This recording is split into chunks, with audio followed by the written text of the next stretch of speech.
Lléname, Señor, con tu preciosa unción. Ven, Espíritu, ven y lléname, Señor, con tu preciosa unción. Purifícame y lávame, renuévame, restáurame, Señor, con tu poder. Es un privilegio estar en estos momentos en este país, hermoso país llamado Perú, mi país, y con unas ganas tremendas de poder compartir con todas aquellas personas interesadas en la extensión del reino de Dios. Y este programa es un programa realmente que Dios mismo ha acomodado las circunstancias. Por eso es que me siento muy agradecido con Dios por este momento. Y tengo a mi lado al presidente, el actual presidente del Concilio Misionero Internacional Cristo a las Naciones, el pastor Sinesio Santa Cruz. Pastor Sinesio, Dios te bendiga. ¿Qué tal, Aristóteles Melgarejo? Para nosotros es una alegría tenerte. Gracias porque aún dejando los Estados Unidos siempre piensas en el país de Perú. Y eso es que tú quizás el cuerpo lo tienes allá, pero el corazón es peruano. Exacto. Que Dios te bendiga, Aris. Gracias, Sinesio. Con Sinesio tenemos una larga trayectoria ministerial. Nos conocimos jóvenes, simpáticos y altos. Y de verdad es un privilegio estar junto al pastor Sinesio porque estamos trabajando juntos, no solamente a beneficio de la congregación, sino miramos el reino de Dios como un todo. Así es que en estos días tuvimos una hermosa experiencia en un reencuentro de pastores y líderes. Así es que quisiera empezar este programa, pastor Sinesio, con una oración. Okay. Nos vamos a orar. Padre, te damos gracias por tu amor y tu misericordia. Gracias por tu presencia en nuestras vidas. Gracias porque a través de estos medios tú vas a alcanzar a mucha gente. Señor, por todo lo que vas a hacer en este día y en este programa, te pedimos que la unción de tu Espíritu Santo caiga, Señor, sobre cada uno de nosotros y de aquellos que verán esta entrevista importante, una entrevista que ha marcado, Señor, el inicio de nuevos ministerios. Señor, gracias por tu presencia. Señor, en el nombre precioso tuyo oramos. Amén, y amén. Pues bien, en esta oportunidad, hermano Sinesio, tenemos a una hermana, ahora hermana, que realmente Dios ha hecho milagros, maravillas con ella. Y ella es María Winkler. Muchos ya han sabido, han escuchado por entrevistas, pero ahora ella es misionera y líder de un grande ministerio aquí en el Perú, hermano Sinesio. Y la tenemos junto a nosotros. Hermana María, Dios te bendiga. Es un placer tenerte, María. Tú y yo sabemos que nos conocemos desde el año 1992. 1992, año importante tanto para tu vida, tu ministerio, tu familia y también para la mía. Dios me ha bendecido a través de ti en muchos sentidos. Y quisiera en esta primera oportunidad hacerte algunas preguntas. A veces es un poco triste recordar el pasado, María, pero a veces es bueno para saber de dónde el Señor nos ha sacado. Y entonces, ¿de dónde eres, María? Yo soy de España, allí nací, aunque llevo más tiempo en Estados Unidos que la vida que llevé en España. Y bueno, yo me crié en un orfanato, o sea que no puedo hablar de mi vida familiar porque no la hubo. Y después de ese orfanato, a la edad de los 8 años, me llevaron a una cárcel de mujeres, no porque había hecho nada, sino porque nos sacaron a 25 huérfanas, y allí estuve hasta los 21 años. María, Debe ser terrible la situación y especialmente ese tipo de vida, de saberse huérfana, de saberse en la cárcel sin saber cómo y por qué. Pero me imagino que has tenido padres como cualquiera de nosotros. ¿Y cómo es que tus padres o te dejaron, los conoces, no los conoces? ¿Quiénes fueron tus padres? Bueno, mi padre era un sacerdote que murió con la sotana puesta, pero mi madre, bueno, era hija única y cuando yo nací, o mejor, antes de nacer, ya que mi madre no me quería, no quería tenerme porque delante de la sociedad era algo muy, muy malo, ¿no? Y podía bajar el nombre de la familia abajo. Y ella me dejó en el hospital cuando nací, y de ahí es donde ya el gobierno inmediatamente te recoge y te llevan a un orfanato. Y mi padre, bueno, haciendo de las suyas por todos los lados también, porque ahora después de los años él me ha dicho, o sea, mis hermanos me han dicho qué era y qué es lo que hacía. Con lo que dices, María, surgen a mi mente muchas preguntas, quizás sea consecuencia de la forma como yo te he conocido. En momentos muy difíciles en tu vida, pero quizás tú mismo lo vas a mencionar más adelante, hasta qué punto llegaste tú en una vida sin Cristo, una vida sin Dios, y cómo aún desde tu niñez ya Dios se iba manifestando en tu vida, ¿no? Y cuéntanos, ¿qué más pasaba en la época de tu niñez? Bueno, te diré que en mi niñez pasaron cosas muy difíciles. Hasta la edad de los 8 años que estaba en el orfanato, eso fue una vida feliz. Nos querían mucho a las niñas, nos corregían, pero también nos corregían con amor. Pero cuando a los 8 años nos llevaron a la cárcel esta,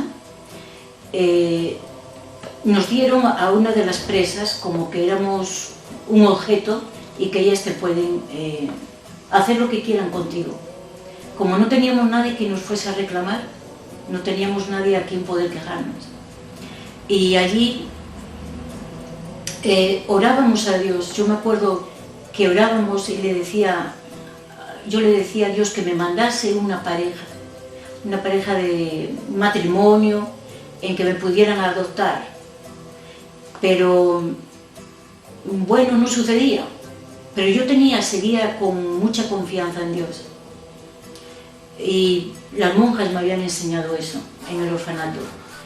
Y entonces hasta la edad de los 9 años estuve rezando, que era en aquel tiempo, pero Dios no contestaba por lo que yo creí, que Dios había quedado, que se había hecho viejito, y entonces cuando uno es viejito ya ni oye ni ve, ¿no? Y entonces yo decidí escribirle una carta. Ahora me encontraba con el problema que cómo iba a echar yo la carta a un buzón si no podíamos salir. Y entonces se me ocurrió que, como siempre nos decían, que allí en el sagrario de la iglesia, donde se guarda el copón y las hostias, que esa era la casa de Dios. Entonces, en la noche yo me escapé, bajé a la iglesia y le metí la carta por debajo de la puertita esa. Pero yo cuando subí le dije a mis compañeras, a escondidas porque no nos dejaban hablar entre nosotras, que ya le había mandado la carta y que ya íbamos a tener la respuesta rápido. Y bueno, no sucedió así. Entonces, de toda aquella fe que yo tenía en el Señor, empecé a dudar, porque ya tenía 10 años. En un año yo creo que ya tenía Dios tiempo de haber leído la carta, ¿no? Hermana, es sorprendente y hasta difícil de entender de una forma así normal, pero para las personas que están escuchando y viendo este video, si podrías darnos algunas especificaciones. Por ejemplo, ¿cómo se llama este orfanatorio y quiénes estaban encargados en la cárcel. ¿Cómo se llama esta cárcel? Y quizás recuerdas algo de las personas que te atendían, o eran las personas que mandaban o algo, para que la gente pueda entender el contexto donde se está dando este acto, ¿no? Mira, en el orfanato eran monjas filipenses y eso fue, como te digo, 8 años que fueron de felicidad. Pero en la cárcel había monjas también atendiendo, pero esto es una cárcel de máxima seguridad, de mujeres, ¿no? Y ¿Se acuerda dónde está ubicada? sí, en Santander, en el norte de España. Y esta cárcel está en el medio del mar, no puedes escaparte porque primero no sé nadar, segundo que no había cómo saltar allá, ¿no? Pero un día descubrí que las que nos estaban cuidando no eran monjas, sino que en aquel tiempo, cuando una hija de una familia que está bien, que tenía dinero, ellos pagaban una dote a esa congregación porque tenían que ir a la cárcel de todas las formas y les ponían un hábito como que ellas habían metido monjas para cubrir las apariencias delante de la sociedad. Y esa clase de personas eran las que nos cuidaban. Esas monjas abusaban de nosotros de todas las formas, no solo las monjas, sino las presas, ¿no? De todas las formas ellos abusaban a nosotras. Nos hacían hacer cosas que casi no quiero ni recordar, pero en cuestión de sexo, bueno, imagínenselo, nos agarraban como un objeto y nos hacían hacer cosas que no están para contarlas. Y así es donde yo perdí la fe en Dios. Ya no quería, no es que no creía que existía, sí creía que existía, pero con todo aquello que estaba pasando, si Dios no se compadecía y no me contestaba, entonces ¿quién iba a contestar? Era lo único que teníamos. Y por eso a la edad de 13 años ya me venían diciendo, ¿no?, que era más mala que ni Dios me quería. Me decían, ¿no ves que no tienes padre? O sea que yo empecé a creer que el millonario son aquellos niños que tienen padres. Espera, Mari, yo me acuerdo que alguna vez comentaste de que realmente ahí sucedían cosas muy terribles, especialmente para niñas, especialmente, como tú acabas de expresar, en cuestiones de abuso sexual, de violaciones, que no es ni siquiera ilustrarlo, porque son terribles, muy, muy tristes. Y parece que venía un sacerdote a ministrarles, a hacer las misas y oraciones. Cuéntame, ¿qué representaba o qué hacía ese sacerdote en medio de esa casa? Bueno, este sacerdote venía siempre para dar las clases de catecismo, ¿no? Las clases de religión. Y cada vez que venía uno nuevo, ahí las mujeres, las mayores, se disputaban a ver quién iba a ir con él primero, ¿no? Y claro, esto nunca nosotras como pequeñas éramos niñas, ni siquiera pensábamos en eso. Pero un día, cuando estábamos en la clase, entre las mujeres habían hecho apuestas. Yo voy a ser la primera, la otra que... Y entonces la clase me dice un día, María, después de la clase te vas a la salita roja. Cuando te llamaban a la salita roja es que iban a tener relaciones contigo. Y si te llamaban a la salita verde es porque te iban a pegar. Algo habrías hecho, no sé. Y entonces cuando el cura me dijo, espérame en la salita roja, pues todo el mundo en la clase dijeron, ¿ella? Yo era chiquita, flaquita, no tenía nada. No tenía nada para que alguien me fuera a escoger, ¿no? Y entonces una de ellas me dice, te tienes que quitar el uniforme. antes de que él llegue. Bueno, pues yo fui a la salita roja y me quité el uniforme, esperando a que el cura pasase. Finalmente entró y me dijo el cura, oye, ¿y para qué te has quitado el uniforme? Yo, pues usted me ha dicho que venga a la salita roja, y ya sabemos para qué es. Y entonces él me dijo, no, ponte el uniforme de vuelta, quiero hablar contigo. Entonces yo, medio enfadada, le dije, encima que me manda a la salita roja, ahora encima me desprecia. Bueno, el caso es que me puse el uniforme y él me dijo, mira, yo sé que tú tienes muchos problemas, a lo cual a mí me dio la risa porque ¿quién no tiene problemas? Es una cárcel. Entonces me puse el uniforme y este sacerdote me dice, mira, tú que tienes tantos problemas, yo conozco a alguien que te va a ayudar. Bueno, yo corriendo salté para decirle que sí, que quien quiera que fuese, si me sacaban de allá, yo besaría por donde él pisaba, pensando que es una persona normal y corriente. Para ese tiempo yo no sabía nada de lo que este señor me metió. Y entonces me dijo, mira, ¿sabes qué? Te voy a venir, tienes que salir afuera para que yo te pueda introducir a él. Y entonces yo le dije, pues entonces, ¿cómo me voy a salir? Si en esta cárcel no se puede escapar nadie. Y entonces me dijo, no te preocupes, yo no te vas a escapar, yo te voy a sacar. Ah, bueno, está bien, le dije. Pero cuando yo estaba saliendo ya por la puerta, me di la vuelta y le dije, ¿sabe qué? Si me lleva a mí, también tiene que llevar a mis compañeras, a las 25 que veníamos del orfanato. Y entonces él dijo, eso es más difícil. Digo, bueno, o somos las 25 o no somos ninguna. Entonces dice, bueno, está bien, yo voy a ver cómo lo hago. Y así se quedó, y al cabo de,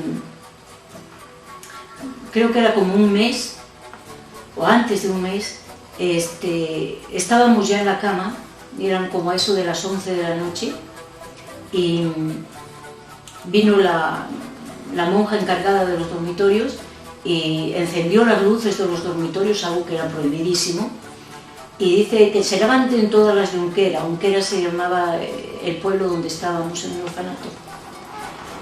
Y nos pusimos todas en fila, y nos miraba, porque ella no se podía creer cómo habíamos hecho una fila tan rápida y tan bien hecha. Y además hasta nos vestimos y todo. Y nos bajaron en fila, y ahí estaba el cura esperándonos en la portería.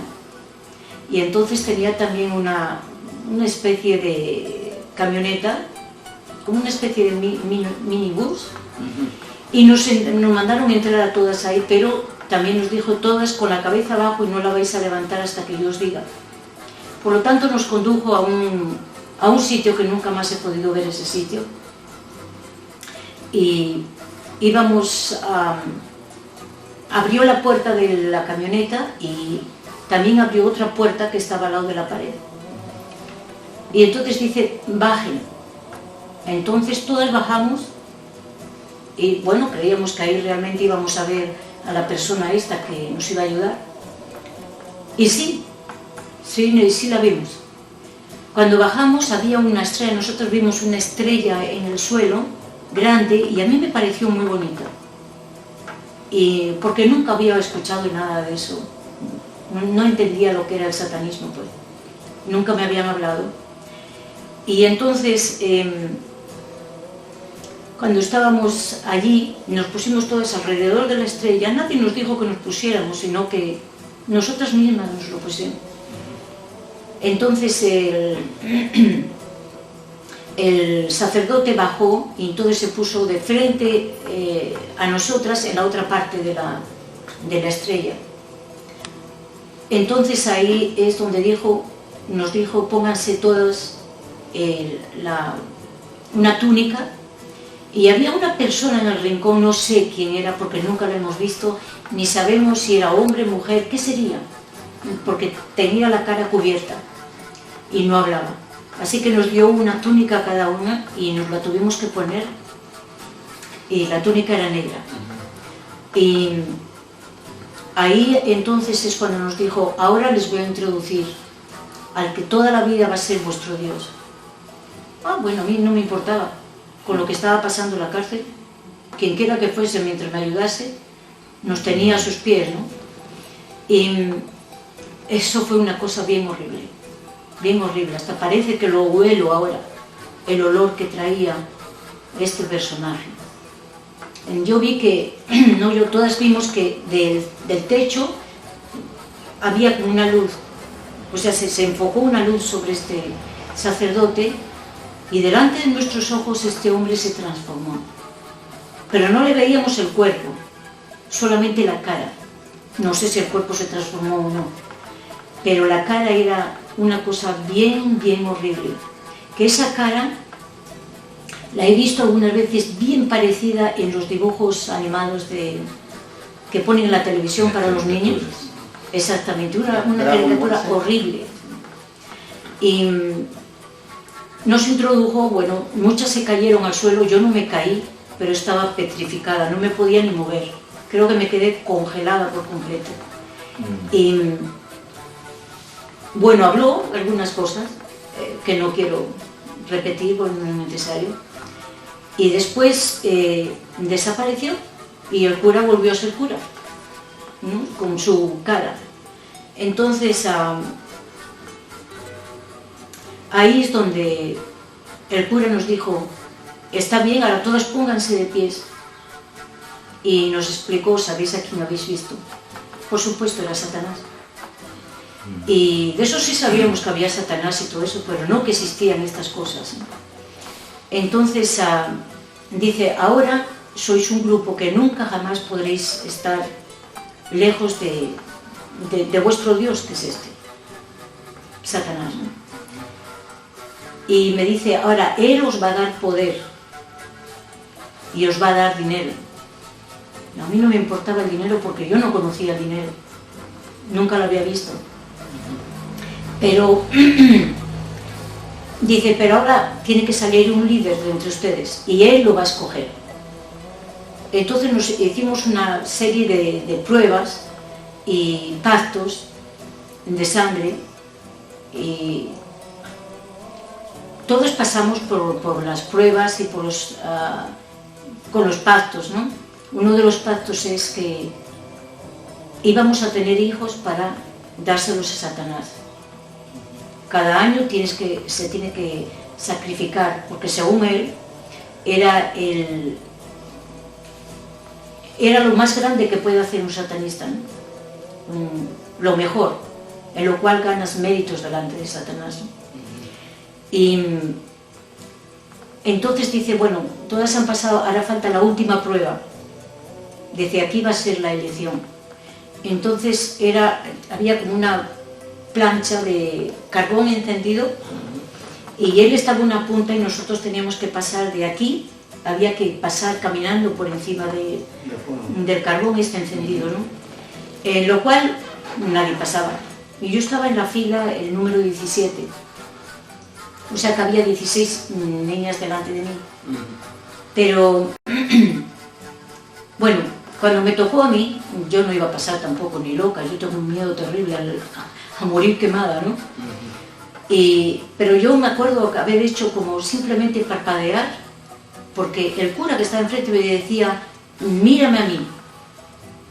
Yo no sé si me hipnotizó o qué pasó, pero las otras compañeras decían, pasaste tú, pero ¿cómo voy a pasar si yo no he movido mis pies? Y sí pasé, y me miré los pies, digo, me habré quemado, nada, en absoluto. Cuando yo abrí, o sea, como que hice así parpadear y cuando abrí los ojos ya estaban las manos de él, en el otro lado. Me quedé un poco asustada, pero digo, ¿cómo fue que yo estaba ahí atrás y ahora aparezco aquí en los brazos de este hombre, ¿no? El caso es que me dijo, tú eres la elegida. Pero yo decía, ¿para qué habré sido elegida, no? Y entonces que tenía que haber ese líder era yo. En lo cual allí te hacen como esposa de Satanás. Entonces, cuando él me dijo, recuerda que tienes que tener hijos para presentárselos a tu esposo. Mi esposo en este caso era San Fernando. Bueno, yo no creí mucho en eso porque ya tenía yo 16 años, ¿sabes? No creía mucho porque yo ni siquiera sabía si iba a poder salir de ahí, cómo me voy a embarazar. Así que no puse a pensar mucho en eso porque lo que yo quería y yo pensaba era la venganza. Yo me iba a vengar de lo que nos estaban haciendo, porque eran cosas bien horribles lo que nos hacían. Entonces, y cuando salimos de ahí nos llevó de vuelta a la cárcel y algo cambió en nosotros. No sé qué, pero algo cambió, porque cuando nos abrieron la puerta, el policía que estaba abajo se tiró contra la pared. Allí nunca se tira un policía contra la pared. Se echó así contra la pared como diciendo, no me toquen, ¿no? Y las monjas lo mismo. Yo no sé qué vieron, porque yo no veía nada, no me veía igual, yo veía a los demás igual. Pero así sucedió. Y al otro día realmente empezó nuestra venganza.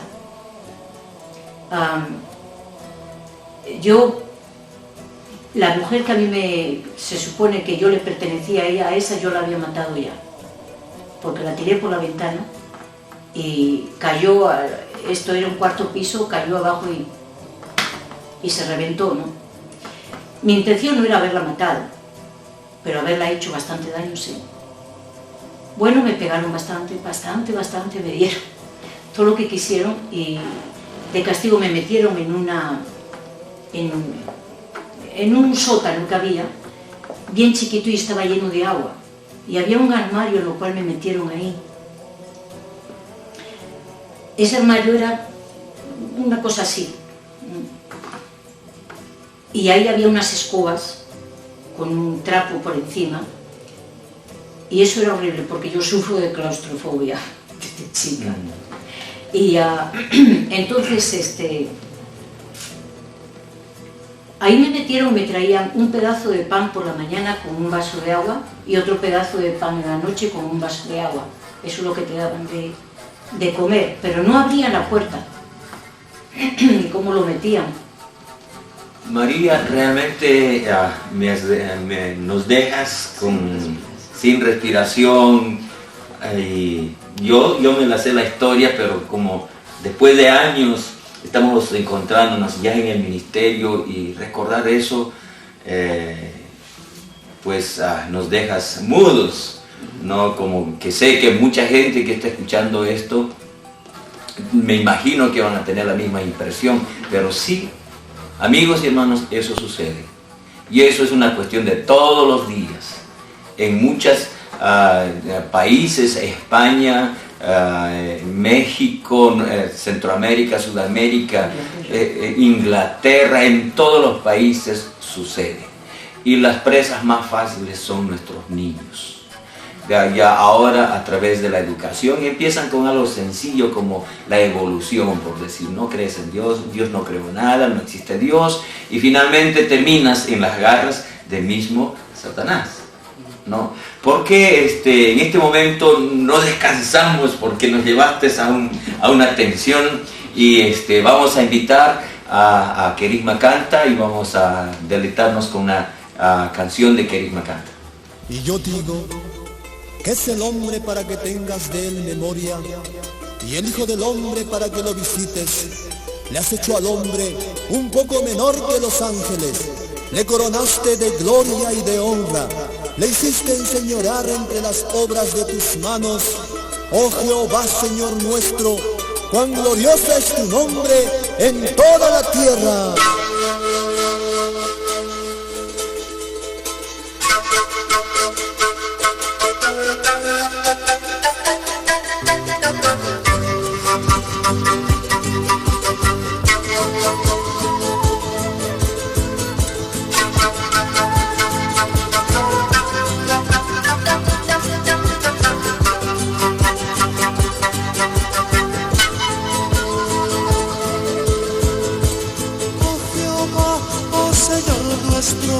Cuán glorioso es tu nombre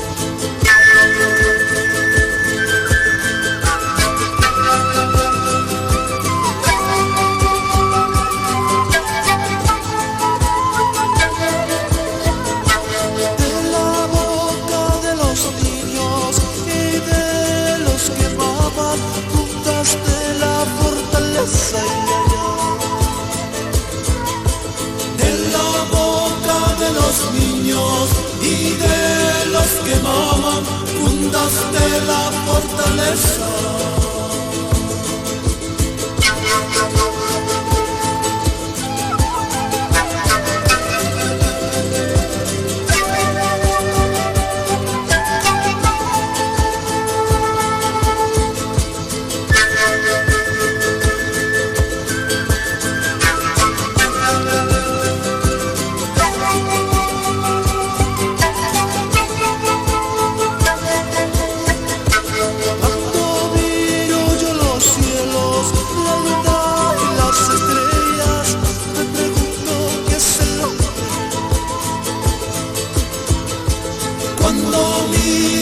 Los cielos, la luna y las estrellas, me pregunto qué es el hombre.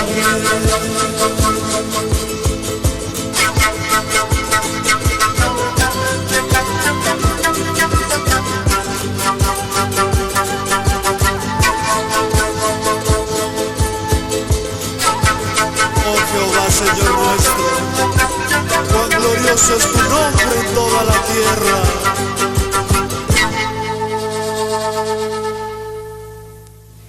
Realmente, como dice el pastor Aristóteles, pues es hasta escalofriante escuchar esta historia, pero desde luego, como compartíamos en algún momento, es también manifestar a la gente la verdad y también hacerles conocer uno para que muchas de las personas, las niñas u otros, no llegasen a ese nivel, y el otro es también conocer de fondo cuál es el manejo magisterial de la iglesia.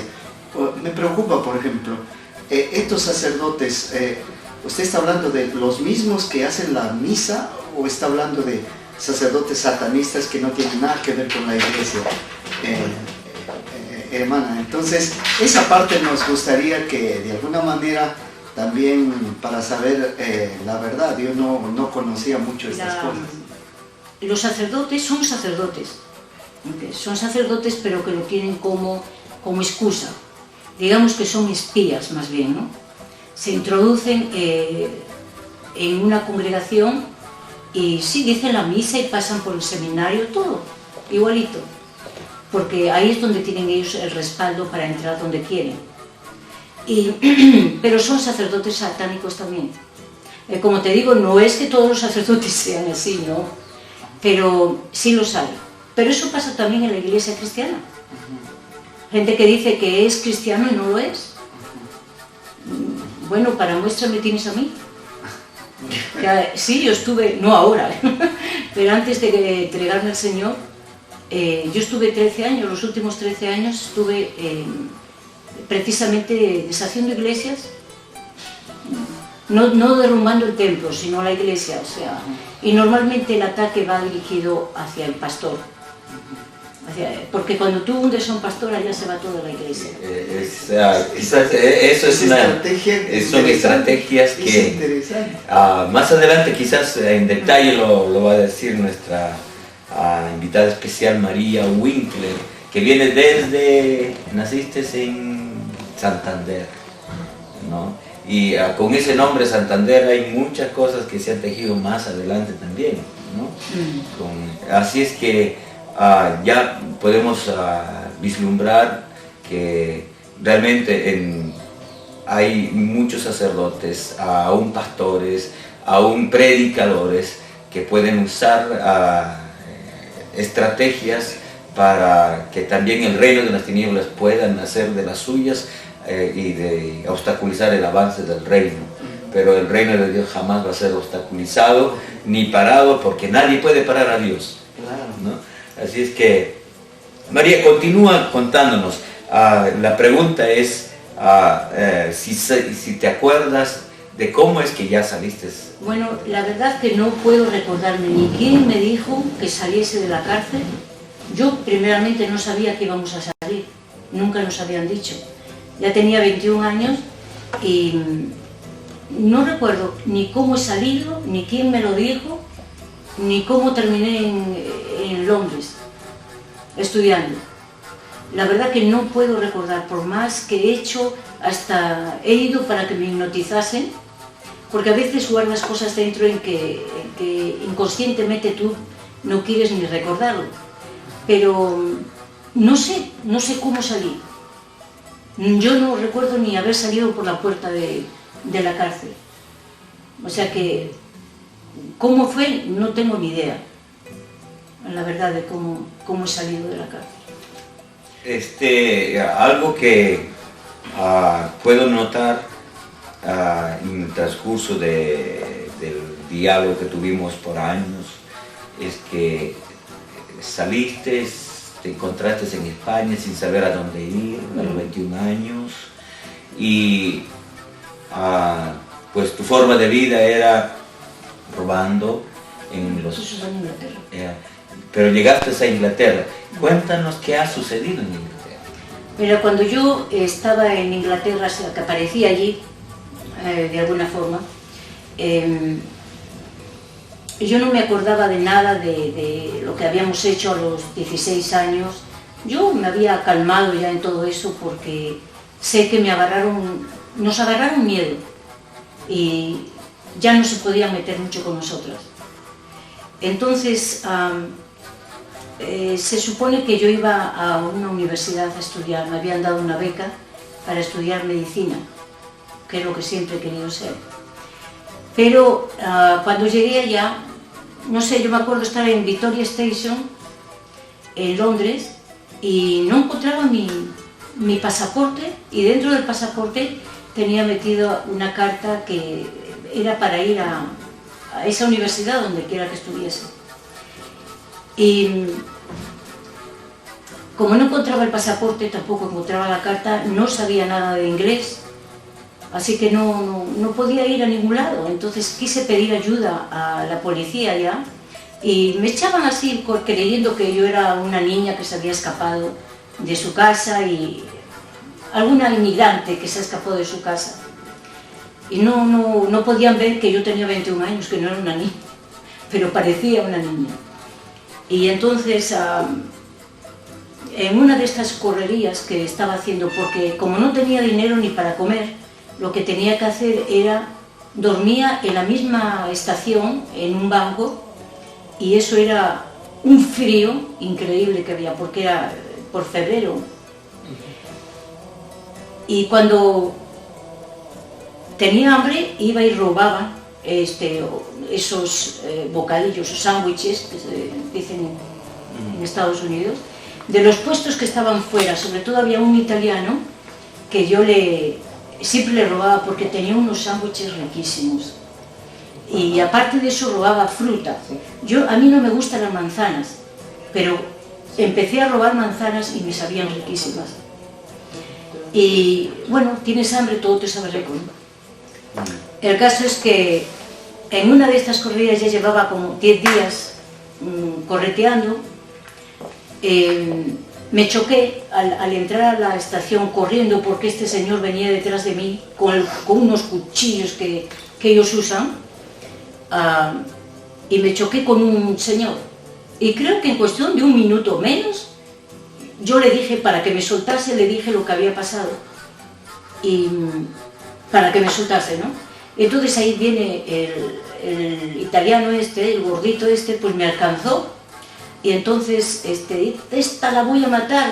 Y entonces el señor que me agarró le dijo, no, un momento, ella tiene este problema, yo no sé cómo lo supo, la verdad que no sé cómo lo supo. Pero el señor el italiano, otro italiano, me dice, pero ¿por qué no me dijiste en español? Y yo recién entonces me entero de que sabía hablar español. Y hasta ese día no sabía. Y entonces este señor que me agarró me ayudó y me llevó a su casa. Pero llevaba 10 días sin cambiarme de ropa. Así que me imagino cómo tenía que estar oliendo y durmiendo en la calle.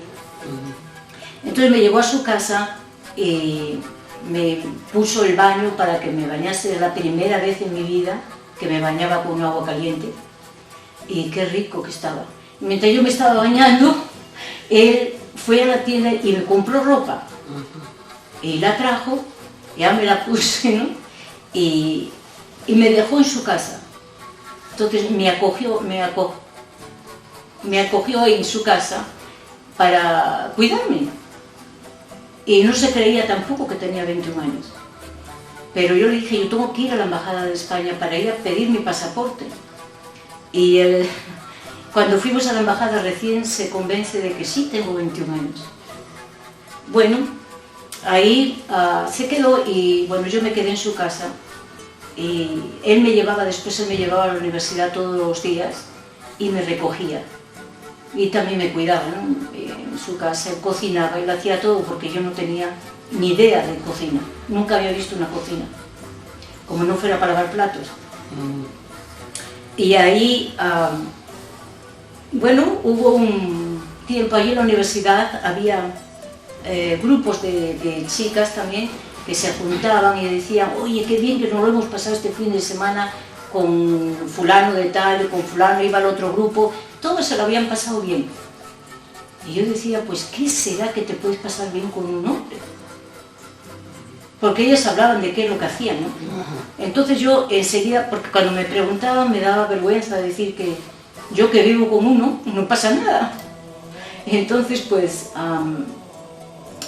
escuchaba lo de que decían en un grupo y me iba al otro, entonces yo decía, yo pasé esto también porque no tenía ni idea de qué es lo que pasaba.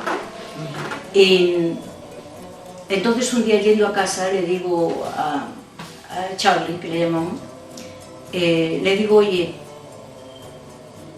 ¿por qué tú no estás conmigo? Claro, él dice, ¿qué? ¿Cómo va a estar contigo? Me decía que tenía que guardarme pura para cuando un día me fuera a casar.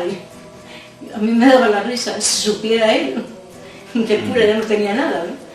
Pero bueno, creo que más o menos le obligué, y eso es lo que yo le llamo a veces cosas que hacemos, eso fue violarle más o menos, al pobre hombre, ¿no? Pero al final estuvo conmigo, pues yo le amenacé, si tú no estás conmigo yo me voy a por Andrew. Andrew era el que me enseñaba a manejar. Y entonces él estuvo conmigo. Y por desgracia, ese mismo día caí embarazada. Bueno, tuve que tener el niño, ¿no? Y era un niño. Creo que esta es la parte que menos me interesa recordar de mi testimonio. Porque el niño tenía ya 8 meses y yo lo llevaba sentado en el carro en la noche que veníamos de cenar y de un club que íbamos a bailar, ¿no? Aprendíamos a bailar baile latinoamericano. Y tuvimos un accidente provocado, y lo que sí pude ver es que cuando dimos el golpe, me sacaron a mí y al niño del carro y a él lo dejaron ahí. Y nos llevaron a un sitio donde ya nos estaban esperando. Te digo, para este tiempo yo ya no me acordaba de nada, de eso del satanismo, ni nada. Uno cuando tiene 16 años tú puedes hacer muchas cosas y crees que cuando quieras lo dejas. Yo ya lo había dejado, porque yo ya me había vengado, ya no quería más. Pero eso es lo que yo creía. Mari, yo sé que como mamá, ahora como mamá cristiana, es difícil expresar lo que ha sucedido en ese accidente. Fue un accidente provocado por María. Pues ella no lo sabía ni se recordaba que ella había hecho pactos de ofrecimiento de un hijo por año, me parece que es, y ella provocó ese accidente mientras Charlie, el compañero que ella tenía, estaba manejando. Entonces en ese accidente el niño murió. Yo creo que de ahí en adelante te llevaron a un lugar, María. ¿Qué pasó en ese lugar? En ese lugar, cuando nos llevaron allí, al niño lo pusieron ya estaban esperando. Al niño lo pusieron encima de un altar satánico y bueno, me dijeron, le pusieron una túnica chiquita, blanca. Y cuando ves a un niño tan chiquito, ¿no? Y ahí en ese altar, y yo no me acordaba de que, la verdad que no me acordaba de que tenía que entregarlo, pero querían forzarme a mí a que yo con la daga le clavase al niño, ¿no? Y me dice, ese es el honor más grande que puedes tener, entregarle tu hijo a tu esposo. Y yo decía, no tengo esposo, ¿no? El caso es que, como no quería, me agarraron, porque tienes que ser tú quien lo haces. Entonces me agarraron, se agarró la daga y agarrándome ellos la mano, hicieron que clavase en el corazón del niño, ¿no? Y después de eso nos hicieron, se sacó el corazón y se invitó a todo el mundo, a todos los que estaban allí. Mas luego hacen beber sangre. Yo creí que yo había vuelto loca. Pero después de hacer todo esto, entonces se supone que yo quedase embarazada de nuevo ahí, para el año siguiente tener el niño, o niña, lo que fuese, ¿no? Y entonces, después que se acabó todo, me tiraron encima de la estrella y te ponen una túnica blanca. Y entonces todos los hombres que están en ese círculo pasan teniendo relaciones contigo, uno detrás del otro. De la forma en que ningún hombre puede decir, ese era mío. Y sí caí embarazada, pero desde ese tiempo yo fui haciendo abortos cada año, abortaba, porque una de las dos yo no estaba dispuesta a entregar un hijo más. Prefería yo matarlo no matarlo, ¿no? Porque era ya antes de los 3 meses, yo lo quitaba. Porque si no tenía que entregárselo a ellos. Y no es el que tú quieras entregárselo, que vas tú. Ellos saben todo lo que tú haces. ¿Dónde estás? Todito lo saben. Y yo ya me enteré bien de eso y entonces no quería tener niños. Claro que después que todo esto pasó, eran como las 6 de la mañana, entonces ya me soltaron y yo iba como zombie, caminando por Londres, y me iba en dirección a Southampton, que es donde está el puerto. Y me iba a ir para España, pero ni tenía pasaporte ni tenía nada. Pero un muchacho, hijo de un ministro de España, estaba yendo para España también y estaba en esa misma universidad. Y entonces cuando me vio por la calle me dijo, ¿a dónde vas? Yo le miré como casi que ni le conocía. Entonces, bueno, me invitó y él me llevó al barco y pagó por mí. Y cuando llegamos a España, el problema es que no podía salir del barco porque no tenía pasaporte. Entonces, todo se había quedado en Londres. Entonces, bueno, cómo hizo el muchacho con su papá, yo no sé cómo era, pero finalmente me dejaron pasar. Y me quedé allí en Santander, porque ahí es donde llega el barco. No sabía ni qué hacer. Al final me llevó hasta Madrid. Llegué a Madrid y estuve viviendo en un hotel. Abajo tienen camas en la parte de abajo y ahí me dejaron un hotel, pero ahí era un hotel, en este cuartito que tenían para poner escobas, poner cosas de limpieza, ¿no? Y ahí estuve, hasta que ya pasó, creo, un mes o algo más, no me acuerdo exactamente cuánto pasó. Yo salí a ver trabajo, tenía que trabajar, ¿dónde iba a trabajar? Y yo nunca había trabajado, así que no tenía ni idea por dónde empezar. cómo se buscaba, ni eso sabía. Y también tenía que ver un sitio donde me iba a ir a vivir. Entonces miré el periódico y había un apartamento que decían que estaba en la calle, la Avenida América. Es una calle grande que hay allá y es donde están todos los americanos, porque esa va directamente a la base. Cuando estaba la base, ahora ya no está. Y fui y cuando iba a subir, oigo que arriba están hablando el dueño con un gringo, sería. Yo decía, ¿quién será? Están viendo el departamento, pero yo no es porque lo iba a agarrar, sino era curiosidad, quería ver cómo era el departamento. Entonces subí y estaban estos dos, dale que te pego, ni el americano sabía español, ni el español sabía inglés.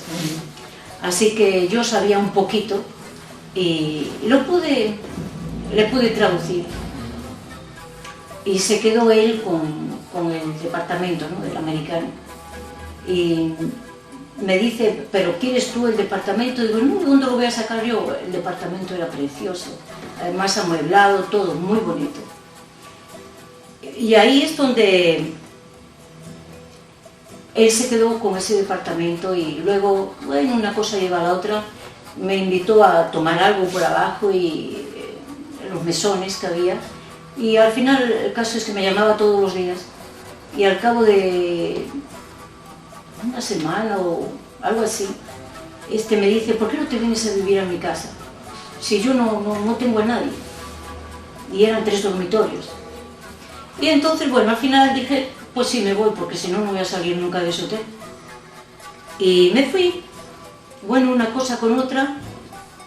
Al final, bueno, terminamos casándonos. Pero me duró poco tiempo. Y te digo que esos 2 años han sido los mejores que he pasado. Los mejores años de mi vida. Aparte de cuando era chiquita en el orfanato. Pero me duró poco, porque después él también desapareció.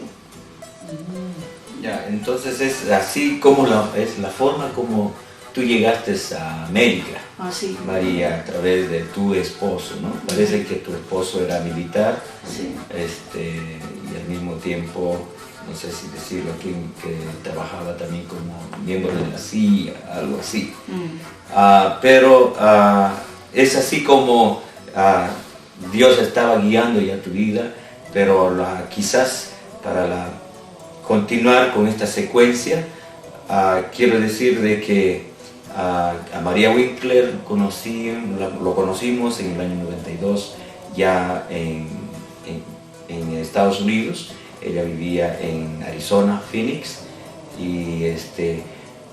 pero hay algunos eventos todavía, quizás esto para aleccionar, para advertir a muchos pastores, ¿no? ¿Cuál era tu actividad ya tú, cuando llegaste a Phoenix, ya me parecía que estabas ejerciendo el sacerdocio dentro del grupo satánico, ¿no? ¿Y qué eran tus actividades allá Bueno, las actividades cuando mi esposo desapareció, yo iba hasta 2 o 3 veces al año iba a España porque me tenía que reunir con el grupo que estaba allá y hacer las reuniones que teníamos que hacer, ¿no? Pero, o sea, cuando mi esposo murió, vino un grupo de personas a mi casa y eran todos puros profesionales, estos en Estados Unidos, ¿no? Y entonces me dijeron que querían ayudarme y también me dijeron, sabemos quién eres, y me dijeron quién era, o sea que sí lo sabían. Y a mí me pasmó cómo puede ser, qué organizados están, tan bien organizados, que están mejor organizados que nosotros.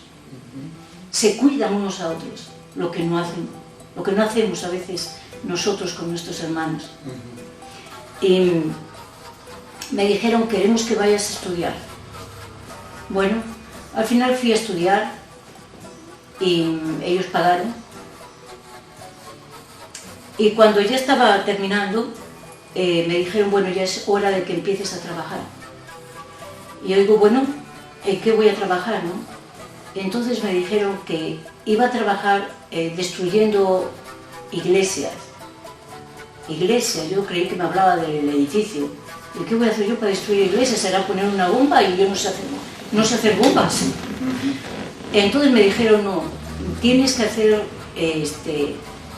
Ellos me explicaron qué eran los cristianos.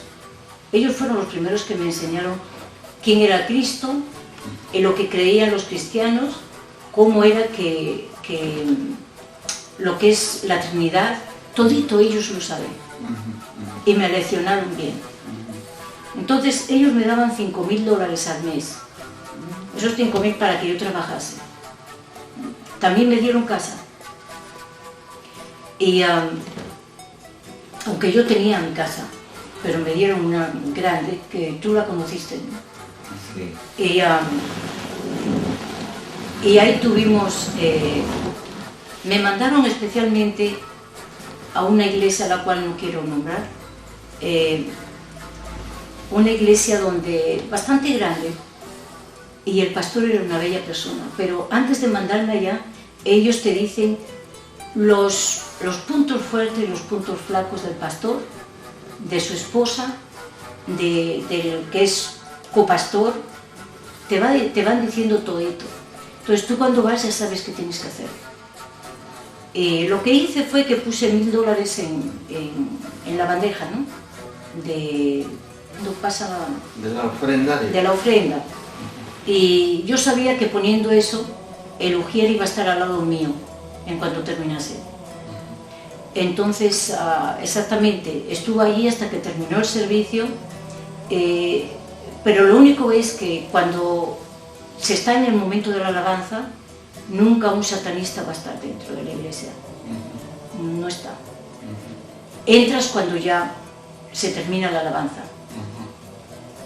Y entonces al final, cuando ya todos salieron, me dijo, venga señora que la voy a presentar al pastor. Ah, sí, está bien. Eso es lo que yo quería.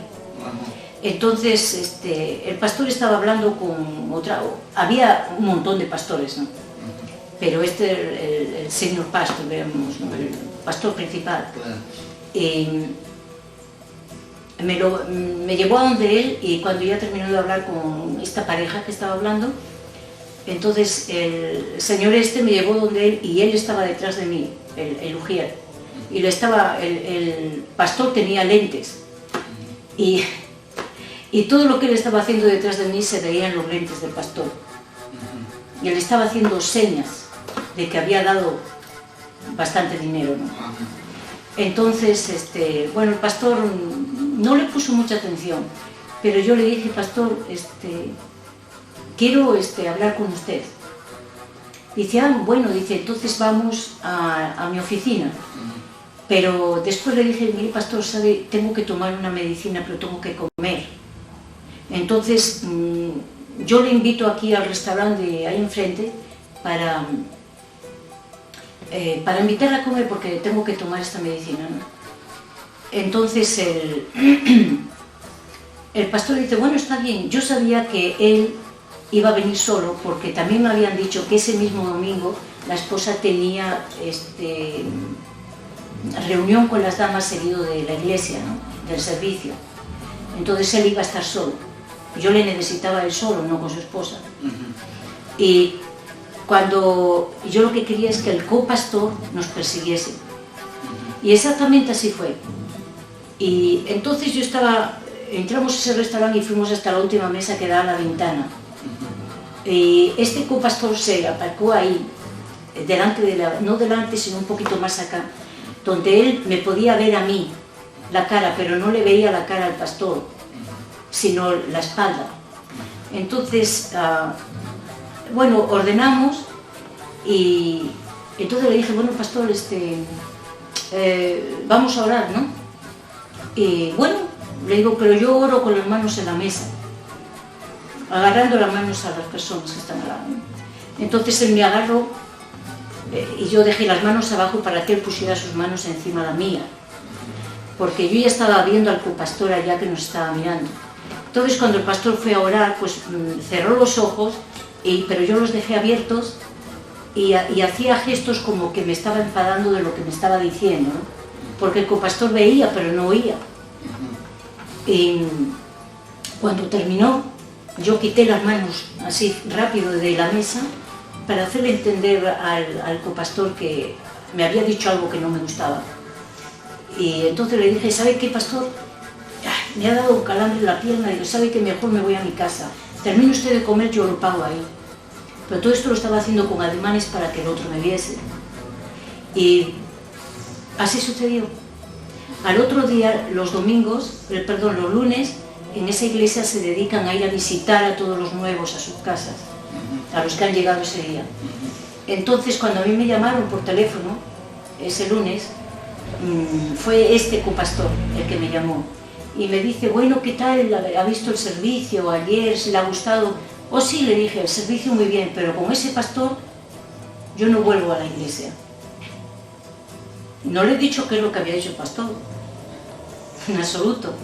Pero cuando el corazón ya lo tienes comido y tienes en la mente nada bueno, entonces este copastor llamó de urgencia a toda la directiva de la iglesia, y era un montón de gente.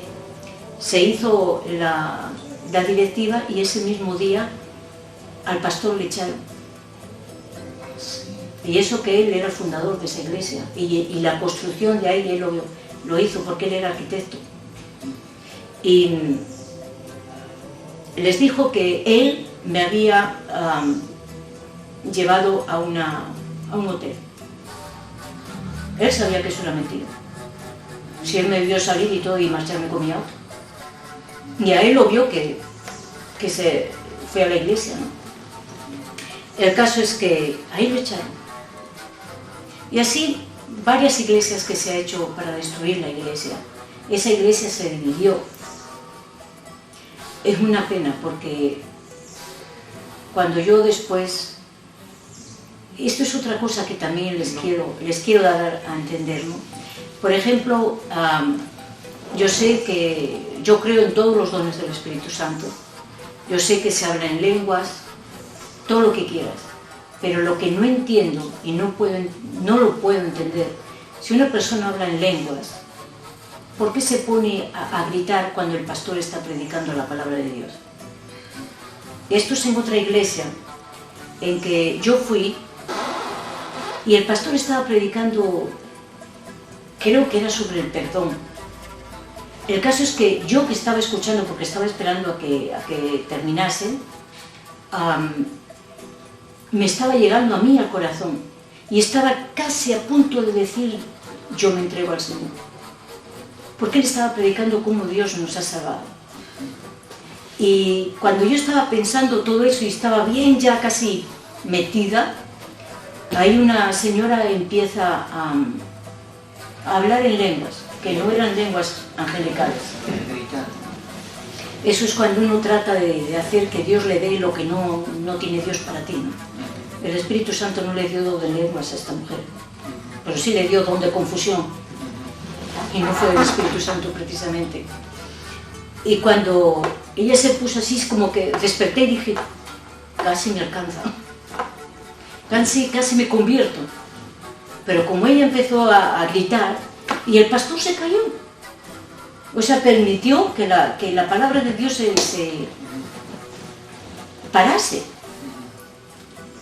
Y yo me fui, la verdad que yo pensé, qué aburrido es trabajar en contra de cristianos, porque no tienen realmente ni el discernimiento ni la fe necesaria. Hay mucha gente en las iglesias que realmente no están convertidas, no lo están. Bueno, seguimos, hermana, perplejos de todo esto, al enterarnos cómo también el enemigo trabaja y la magnitud de cómo, digamos, a través de todas estas formas se introduce a trabajar en las iglesias. Así que, hermana María, continúa un poco esa parte, dinos cómo es que, digamos, usted fue usado por el enemigo así, y que también las iglesias deben entender cómo el enemigo trabaja para destruir las iglesias. Cuéntanos un poco esa parte que nos está dejando realmente hasta sin aliento, ¿no? Ok, hermano, lo que sí puedo decir es que en la iglesia realmente la mayor parte de los pastores realmente no están queriendo trabajar como pastor. Están trabajando más como ejecutivos que como pastor. Y debido a eso es que no tienen discernimiento. Hay otros que agarran el pastorado porque, digamos, por tener un sueldo, y el gran problema es que están bailando con el diablo y no se enteran. Porque cuando están ejerciendo un ministerio que Dios no le ha dado, ahí es donde se derrumba todo el mundo, empezando por el pastor. Incluso se usa también, como te digo, yo he usado también a la esposa de un pastor. Por ejemplo, el caso que te he dicho antes de este pastor fue bien triste, porque este pastor lo echaron de la iglesia, aún siendo él el fundador. Lo echaron, su esposa le divorció porque se creyó la mentira que el copastor decía. Pero ninguno fue capaz de llamarme a mí y decir, esto es verdad. Aunque también, por ejemplo, cuando una se casa con un pastor, tienes que saber a qué estás sometida, ¿no? Hay mujeres, esposas de pastores, que a veces quieren ellas agarrar el puesto de su esposa. Y cualquier cosa, también yo lo que veo es que cualquier cosa que se ve que un pastor cae, ¿por qué en lugar de criticarlo los otros pastores, por qué no van y le ayudan a salir de ahí? Eso es una de las cosas que yo pude ver en la iglesia. Realmente no se pone el tiempo para el pastorado que se necesita. Y las esposas realmente a veces quieren hacerse las víctimas, pero no son víctimas. Supóngase que eso fuera verdad, no que él me hubiera llevado. ¿Y con qué motivo? Tenía una esposa bien linda. Entonces inmediatamente la esposa dijo, no, yo me voy, yo te abandono. Y él... Por una mentira. Por una mentira. Pero ni siquiera todo lo que ella sabía es que yo lo había dicho. Yo no había dicho nada de eso. Yo solamente dije que no quería con ese pastor. Pero él ya puso esa mentira en el corazón y en la mente de los hermanos. Que por eso, en consecuencia, se rompió toda la iglesia. Entonces yo de verdad les digo mucho a los pastores, cuiden de sus ovejas quien entra a la iglesia. Porque en casi todas las iglesias siempre hay gente que no es cristiana. Que no es cristiana ni intención de serlo tampoco. Bien que van buscando a alguien, o bien satanistas incluso entran en las iglesias. Porque alguien está haciendo el trabajo que yo hacía. Eso es un problema bien grave. El creerse todo lo que un hermano dice. Entonces, ¿por qué no miramos dónde Dios ha puesto la autoridad? ¿Y qué estrategias usaría el enemigo ahí para digamos, ingresar, que los satanistas entren a la iglesia? No, no es ninguna estrategia. Tú vas con una Biblia debajo del brazo, como que eres cristiano, y todo el mundo, porque te ven con una Biblia, ya dan por hecho de que eres cristiano. Y no lo es. Yo incluso me bauticé. ¿Oh? Me bauticé para... Ahí sí tuve que... de una forma aparentar que era, ¿no? Mari y Sinesio, esto es realmente impresionante saber, ¿no?, que eso está ocurriendo en nuestras iglesias. Y yo sé que hubieron muchas otras formas de cómo María, hasta llegaste a bautizarte, María. No, sí. María se llegó a bautizar en una congregación para poderla destruir más adelante. En esa misma iglesia fue. ¿O fuiste en esa Esa misma iglesia. iglesia? Ya. Y creo que también Quedó una experiencia. usaste a la esposa del pastor en otra ocasión, a líderes que están celosos o líderes que trabajan en la carne. Y esto es para advertir a todos los que estamos en el ministerio y para decirle también a las congregaciones que el diablo ha desplegado su ejército para poder entorpecer el avance de la obra. Pero lo que Satanás no sabe es que él tiene poder para traer a sus pies aún a sus enviados, cuyo testimonio lo estamos escuchando aquí. Así es que, hermana María, así es como te conocí en la ciudad de Phoenix, y quizás con una intervención de Querigma Canta, ¿por qué no concluimos con una oración para dar inicio a otra entrevista? ¿No? Ya de cómo la conocí, cómo llegaste a los pies de Cristo, que fue emocionante, y todavía me acuerdo, fue tremendo, pero Dios es bueno, Dios es bueno. Vamos a orar y para que el Señor pueda usar este video, esta entrevista, porque sé que hay mucha gente necesitada y quiere saber cómo trabaja el mundo diabólico. Vamos a orar. Señor, te damos gracias por esta oportunidad que nos has permitido de estar en tu presencia. Señor, bendecimos a nuestra hermana María. Gracias porque has hecho una obra grande. Y ahora todo el testimonio que está hablando de su vieja vida, Señor, tú lo has transformado, lo has cambiado, tal como lo hiciste con nosotros. Señor, bendice a todas las personas que están frente al televisor y observando esto, porque hay todavía más cosas y cómo es que la forma como tú has obrado, Señor, en mi vida, en la vida de María y de muchas personas más. Señor, encomendamos nuestra vida en tus manos, bendecimos a las iglesias, bendecimos a usted, amado pastor, amado predicador, líderes de las congregaciones, los bendecimos, los cubrimos con la sangre de Cristo y pedimos, Señor, ese don de discernimiento, Señor, en cada congregación, Padre, para que tu pueblo, tu iglesia sea un ejército preparado y que no esté ignorante, Señor, de las maquinaciones del diablo. Oramos de esa manera en el nombre precioso de Jesús. Amén. Amén. Y amén.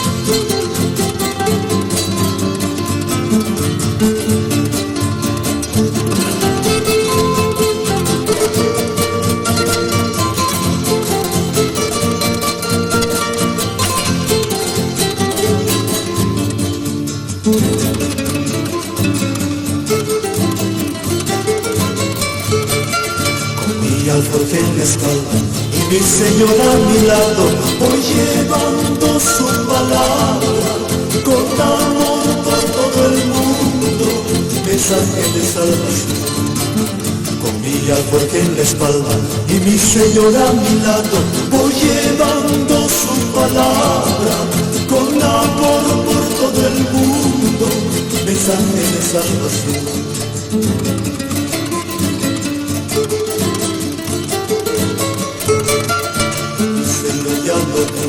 Vendrá a llevar a su pueblo que orando y predicando, alabando y ofrendando, se agradan en el Señor. Mi Señor ya lo ve, vendrá a llevar a su pueblo que orando y predicando, alabando y ofrendando, se agradan en el Señor.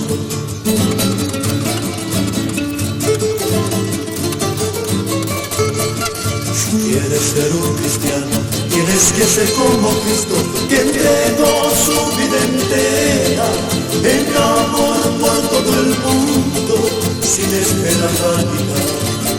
Si quieres ser un cristiano, tienes que soy como Cristo, que entregó su vida entera en amor por todo el mundo, sin esperar nada. Mira, Señor, que este mundo sufre en injusticias, vicios y pecados. Levanta siervos de tu pueblo santo como instrumentos de tu mensaje.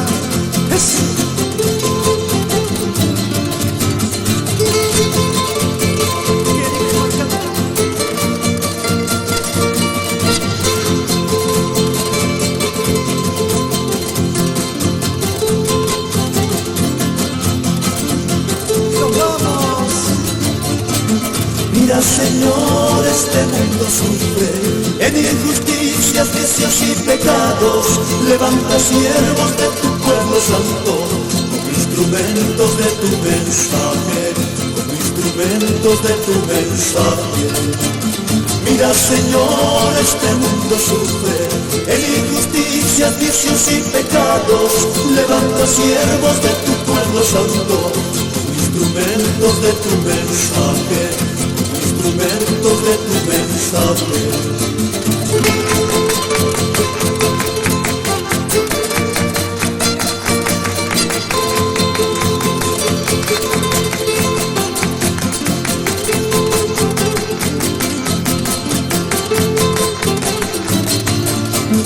Mira, Señor, este mundo sufre en injusticias, vicios y pecados. Levanta siervos de tu pueblo santo como instrumentos de tu mensaje, como instrumentos de tu mensaje. Mira, Señor, este mundo sufre en injusticias, vicios y pecados. Levanta siervos de tu pueblo santo como instrumentos de tu mensaje, como instrumentos de tu mensaje.